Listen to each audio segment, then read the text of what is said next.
Here's Harry. The eye is recording.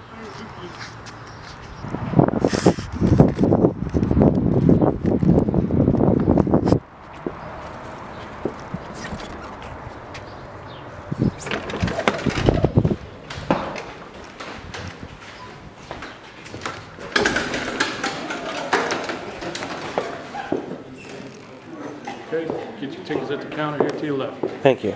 Yep.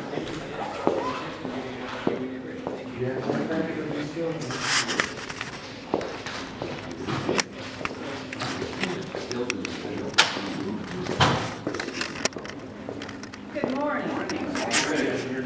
Yes, sir. Hello. Very good. But now legally, he could have gone for, in 52, could have gone for election again, but he decided not to. Who came to For the office of President of these United States, Franklin Delano Roosevelt.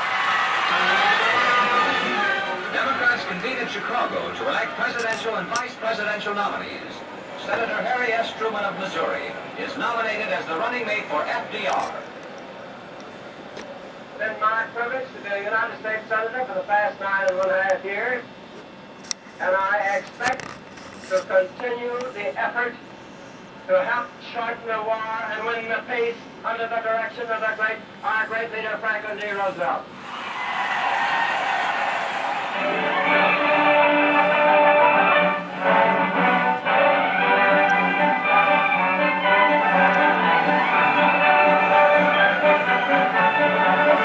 Returning to Washington with Mr. Roosevelt, Harry Truman was now the vice president-elect. In his first speech after his inauguration, Vice President Truman said, If American democracy is to survive, Germany and Japan must be defeated in battle, and thereby taught to respect the rights of other nations.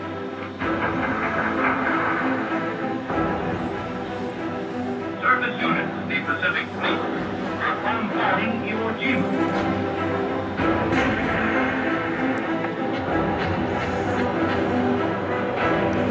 Aircraft of the Strategic Air Force are now attacking military targets in and around Tokyo.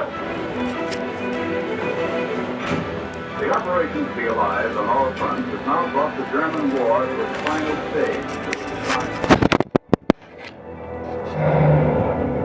We must continue fighting till the final count. We know our enemy well, and we expect him to fight hard. We interrupt this program to bring you a special news bulletin. President Roosevelt is dead. The president died of a cerebral hemorrhage. All we know so far is that the president died of... An era has come to an end. For us, it is more like the death of a father than of an official. This nation has suffered this day a staggering loss. Vice President Harry Truman, who from here on will be President Truman, went immediately to the White House. The greatest question mark in every American heart is about Truman. Can he swing the job? Despite his limited capabilities, I think he can.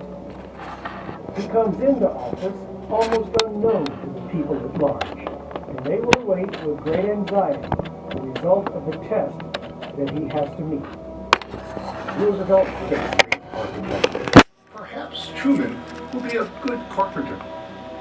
When people think of President Truman, it is with a mixture of friendliness, loyalty, and gentle skepticism. No man ever came to the presidency of the United States under more difficult circumstances than does Harry S. Truman. It would be foolish to pretend that President Truman possesses the qualities of leadership needed by the nation at the moment.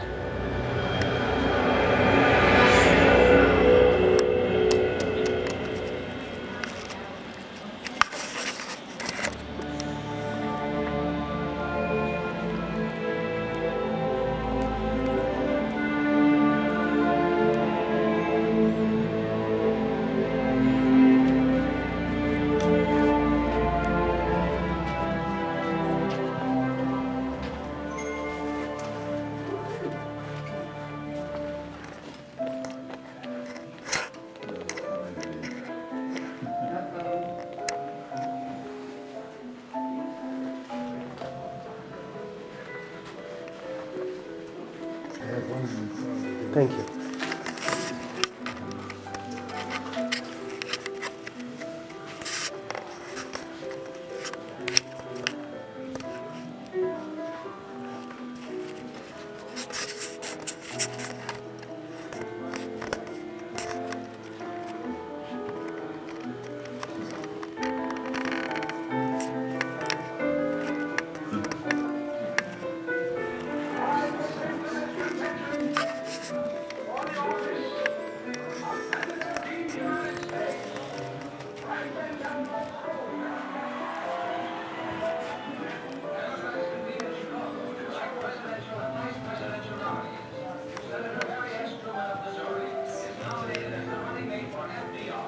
Interesting.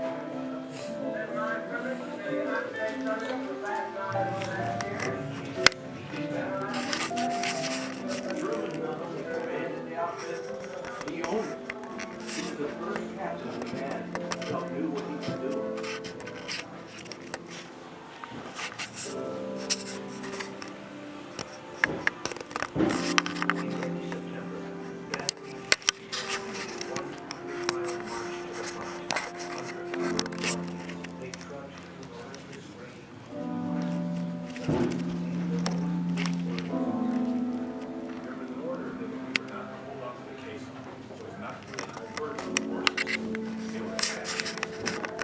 Telling the colonel that the men were worn out.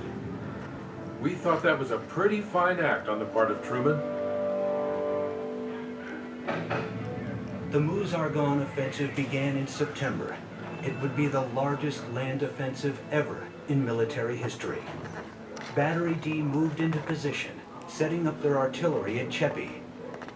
Truman's orders were to protect only his own division. But through his binoculars, he never lost a horse nor a man. He had really played sort of conservative. Was it? Yes. Well, okay. I can't He wasn't a military character, especially. He was like a man getting his family around a table and telling them what he could expect of everybody. In their short time together, Truman won his men's admiration and friendship for life. Truman had respect for his men. His men had a lot of respect for him. That's the way it goes. At the 11th hour, on the 11th day of the 11th month, 1918. Interesting. I know he has something. Did he set it close? That's right. It says there, yes.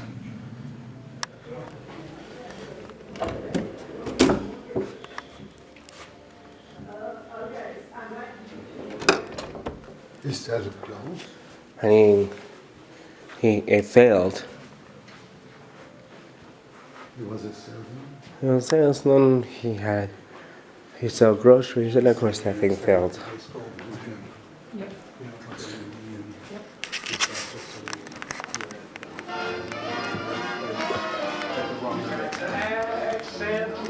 Accentuate the positively, money to negative and lack. We interrupt this program to bring you a special news bulletin from CBS World News. A press association has just announced that President Roosevelt is dead. The president died of a cerebral hemorrhage. Vice President Harry Truman, who from here on will be President Truman, went immediately to the White House. Inside in the historic cabinet room, Vice President Harry S. Truman takes the oath of office as 32nd President, administered by Chief Justice Harlan Fisk Stone. Mrs. Truman is at his side. President Truman asks the full Roosevelt cabinet to remain in office, expressing his intention to carry on American policies as formulated by the Roosevelt administration.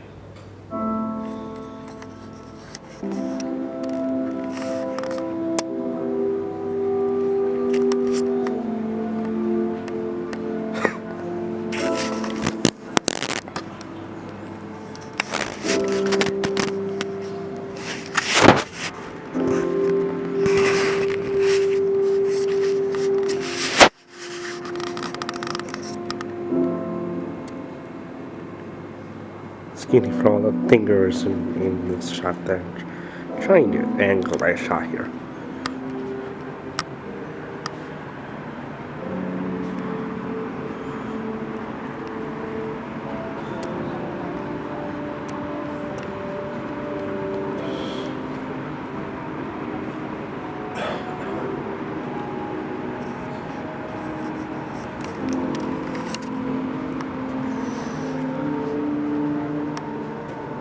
That's the funeral of FDR? Yes. This is not. This is worse.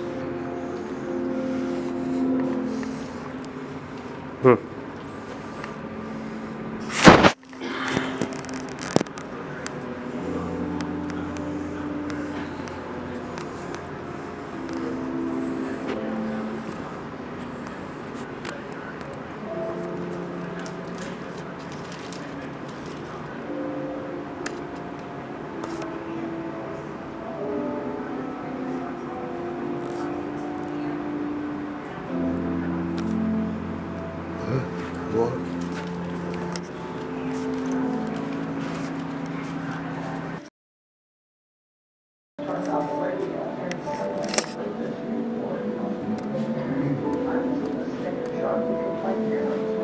Truman just, I thought it just made a noise.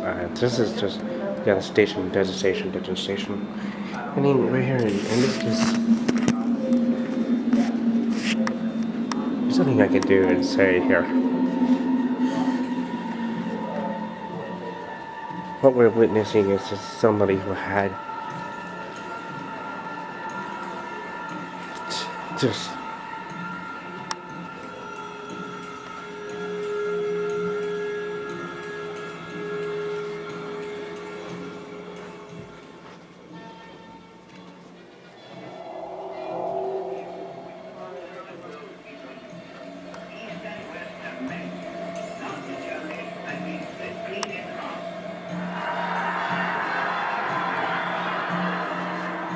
victory. But what will victory bring?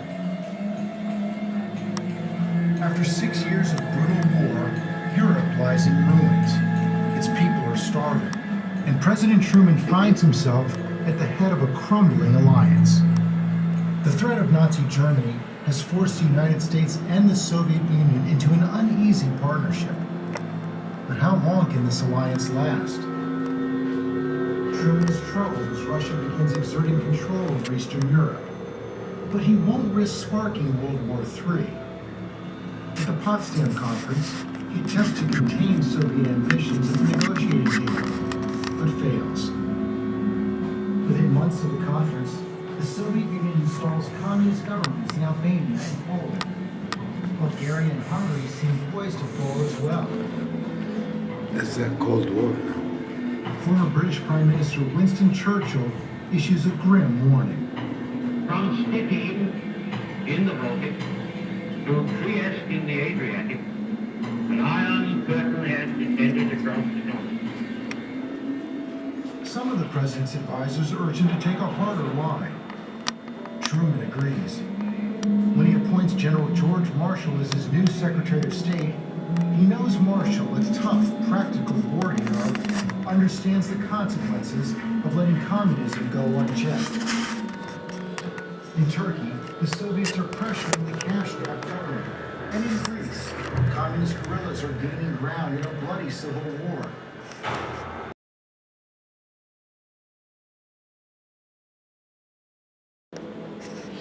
I need to get into what's going on with Israel and the United States. That this is here.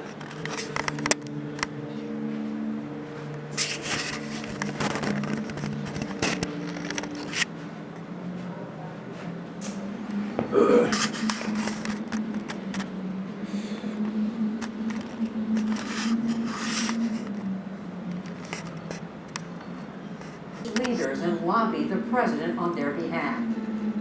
Tens of thousands of lives depend on words from your mouth and heart.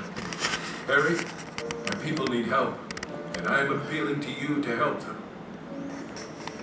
Truman resents the pressure, especially because he already supports the Zionist cause. Since his time as senator, he has advocated for increased Jewish migration to Palestine. A devout Christian, he is sympathetic to Jewish claims to the Holy Land. But the fate of Palestine isn't Truman's to decide. Since the end of World War I, Britain has ruled the region. They have shut the door to further Jewish immigration.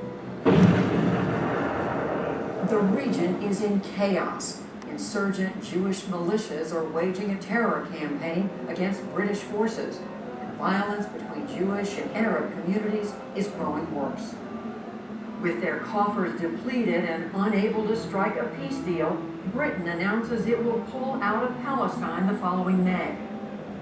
The UN has until then to determine the future of the region. The clock is ticking.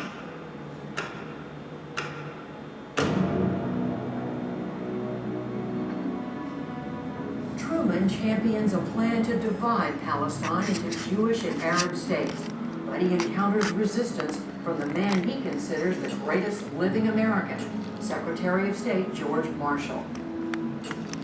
Marshall predicts a costly war if Palestine is partitioned without a peace deal. Angered Arab nations could cut off American access to oil markets, or worse, align themselves with the Soviet Union, destroying the delicate balance of the Cold War. The question of Palestine bitterly divides Truman's administration. Those opposed to partition claim their opponents are recklessly jeopardizing American interests. Those in support accuse the other side of anti-Semitism. May I have your attention, please? There will be a public guided tour beginning at 10 a.m. in Grandview Hall. Limited to the status of other peoples. We're playing with fire. May I have your attention, please? There will be a public guided tour beginning at 10 a.m. in the Grandview Hall. Truman feels the pressure. News has reached him that Jewish leaders plan to declare independence as soon as the British leave. Their militias are the strongest forces on the ground. They see no need to ask permission from the White House or from the UN to claim the homeland they've long desired. The Jewish state exists because we defend it. Truman convenes a meeting of his closest advisors on May 12th, just 2 days before the British leave Palestine and Israel declares independence. White House counsel Clark Clifford argues that the United States should immediately recognize the new Jewish state and offer its fullest support. Perhaps these steps would help atone, in some small way, for the atrocities that occurred during the Holocaust. George Marshall continues to urge restraint, but it's clear to him that Truman favors recognition. Seizing on Clifford's role as Truman's key campaign advisor, he concludes that this push is a ploy to capture Jewish votes in the upcoming election. Angered, he snaps at Truman. If in the election I was to vote, I would vote against the president against this. It's a stinging rebuke from a man Truman respects. It's also a threat. Marshall is a beloved war hero. If he publicly splits from the president, it could doom his re-election chances. After the meeting, Clifford keeps negotiating with the State Department, trying to find a compromise. In 2 days, the Jewish state will declare independence. Truman needs to make a decision. Finally, at 4 p.m. on May 14th, Clifford's phone rings. Marshall sends word that he won't endorse recognition, but he won't oppose it either. At 6 p.m. Washington time, Israel declares independence.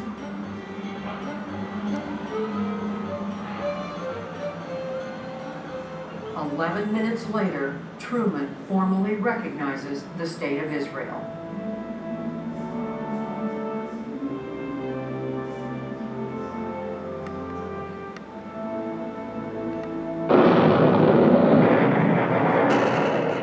The violence Marshall predicted comes to pass. 5 Arab nations immediately declare war.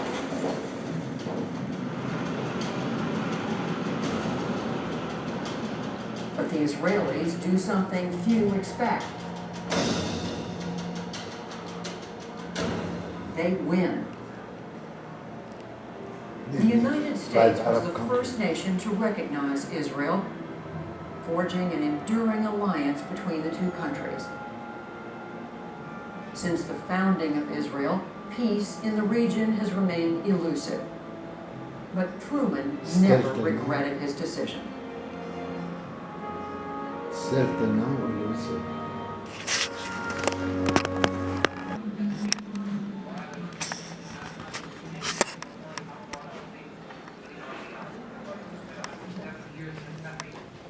Oh, there's Reagan.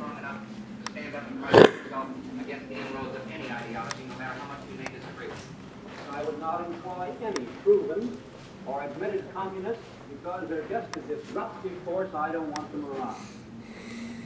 They could be a disruptive force within the motion picture industry. Isn't that true? Well, of course. Then don't you think this committee has an obligation to expose them if they're there? I've always said that you did, but I've always thought that you should do it under the American program of a free and fair trial. You don't need to pass a law to choke off freedom or free speech or to seriously curtail it. Intimidation or coercion will do it just as well.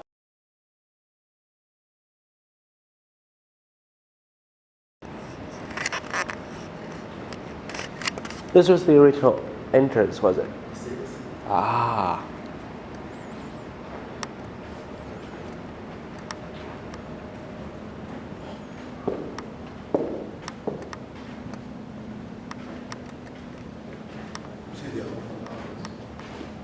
Very simple.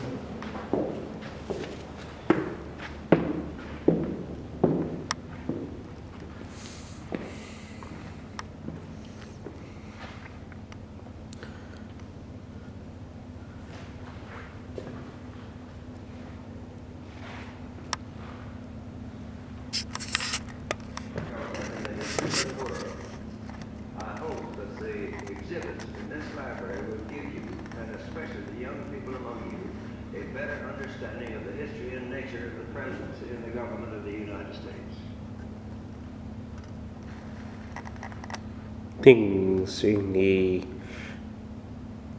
desk.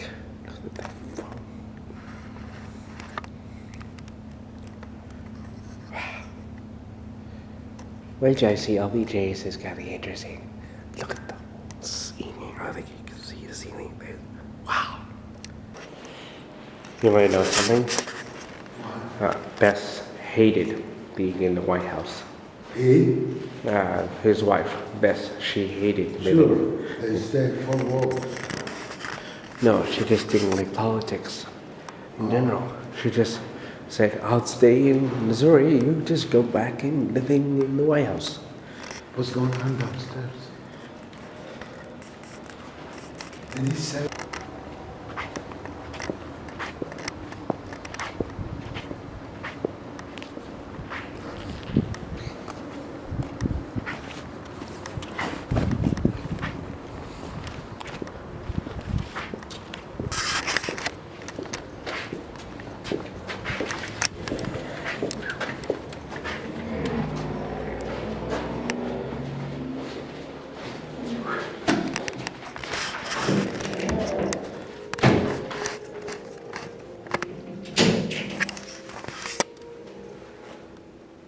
Excuse me.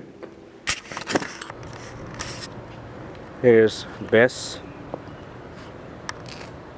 Here's Harry. I'm gonna try to get into frame without shaking.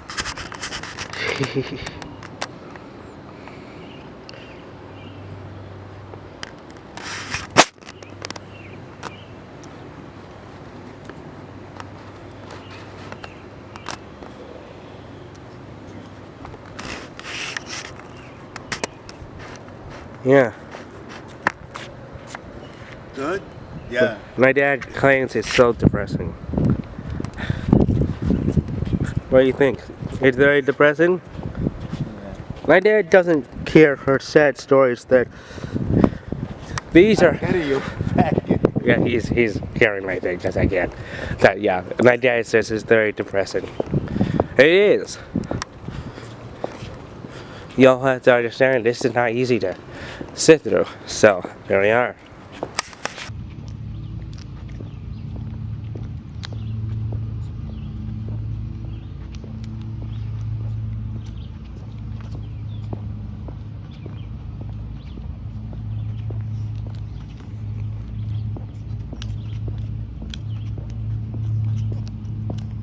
Thank God I brought a better hat.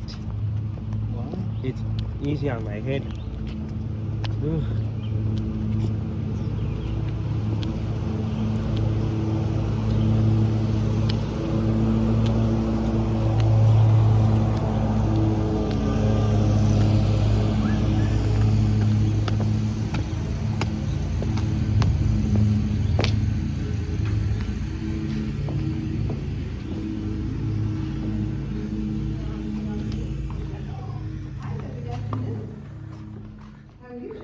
Good.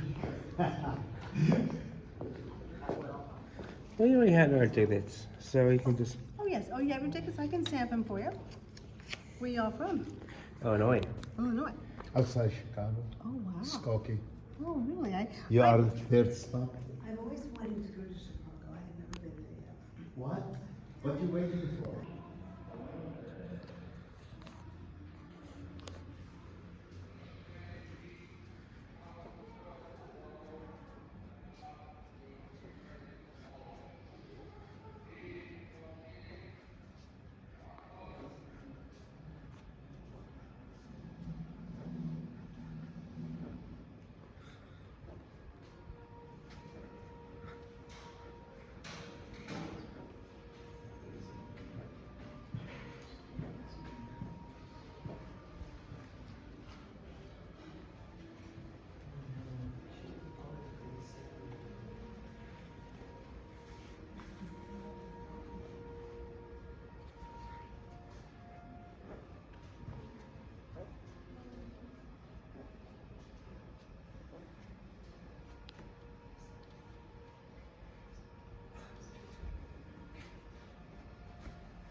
Here are some of his medals that he received.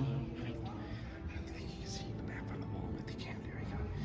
This is all his awards and medals that he received over the time that he earned them. I don't know anything. He's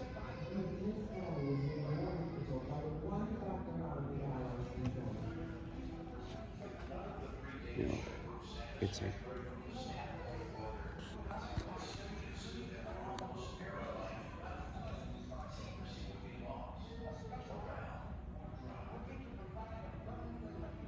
Based on the difficulties,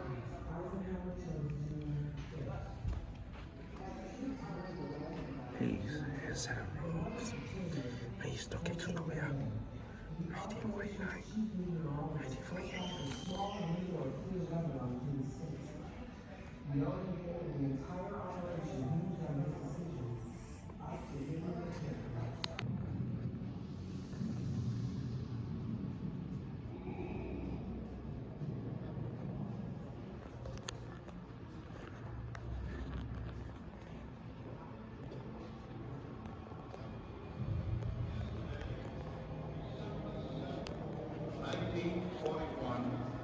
A date which will live in infamy. United States of America was suddenly and deliberately attacked by naval and air forces of the Empire of Japan.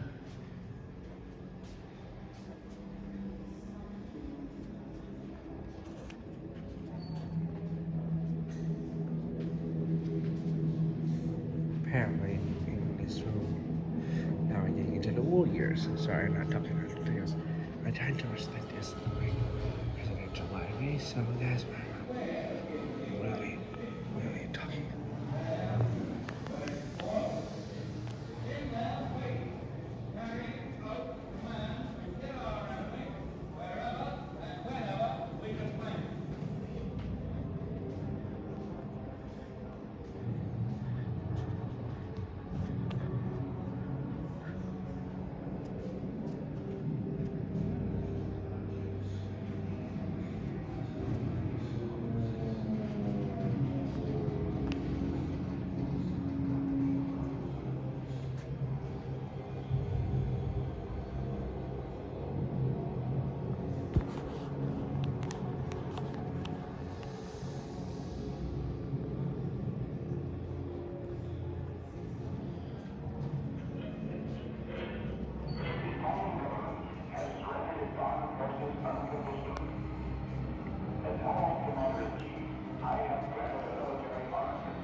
This is done.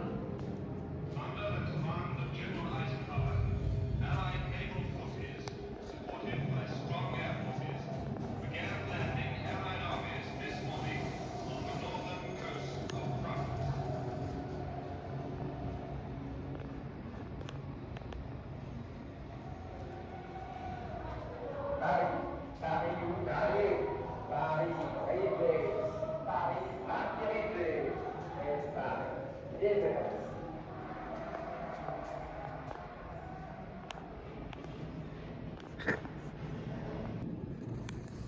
So in this room, it talks about the war and what Eisenhower has done for the country. Basically, what is going on in this room is the Eisenhower and then like General's days, essentially. That is actually is what's going on here. This is not going to. Here is you.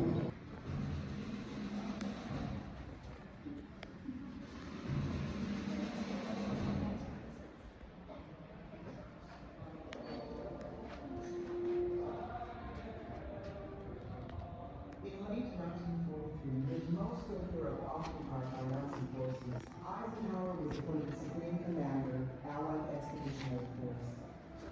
His orders from the combined chiefs of staff were brief: enter the European continent and destroy the German army. Eisenhower and the military leaders of Great Britain and other Allied countries spent months considering a plan of action. He later wrote about this time in his history of the war, Crusade in Europe. The general plan approved was land on the Normandy coast, build up the resources needed for a decisive battle in the Normandy-Brittany region, and break out of the enemy's encircling positions. I and the Allied Expeditionary Force began work on the first step. Land on the Normandy coast. The challenges were limited. The strength of German forces, maintaining the element of surprise, and the unpredictability